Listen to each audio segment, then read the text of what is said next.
जी हाँ, भोजपुरी इंडस्ट्री में भाई कांटे की टक्कर चल रही है, कांटे की टक्कर। जी हाँ, पहले खेसारी लाल यादव ही ट्रेंडिंग स्टार के नाम से जाने जाते हैं, लेकिन आपको बता दूं, अभी अचानक खेसारी लाल यादव जी का गाना कोका कोला ग्लोबल नंबर 1 पे है। लेकिन पवन सिंह जी का आज गाना आता है जिंदगी 2, जो कि इंडिया के मेन सेक्शन, इंडिया के मेन ट्रेंडिंग पेज पर 4 नंबर पे ट्रेंड कर रहा है। जी हाँ, मौजूदा स्क्रीनशॉट की बात करें तो 4 नंबर पे ट्रेंड कर रहा है। मैंने वो स्क्रीनशॉट निकाला है। जी हाँ, ये है सच्चाई खबर जो कि मैं दिखा रहा हूं, सच्ची खबर। उनके तरफ, विरोधियों की तरफ मैं गलत कुछ भी नहीं दिखाता। लेकिन 4 नंबर आने से क्या हुआ, ग्लोबल नहीं बना है।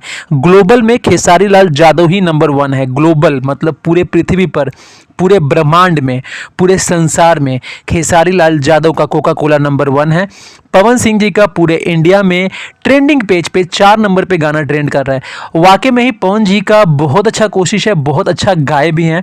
और ऐसा लगता है कि ऐसे कंपटीशन रहा तो भोजपुरी का डेवलपमेंट, भोजपुरी बहुत दूर तक जाएगी और आप इस सफ़र में एविडेंस बनेंगे, गवाह बनेंगे। तो दोस्तों, आप लोग सही को सही बोलिए और गलत को गलत बोलिए। कैसा लगा जरूर बताइएगा, क्योंकि हम सच्चाई दिखाते हैं, कभी गलत खबर नहीं दिखाते हैं।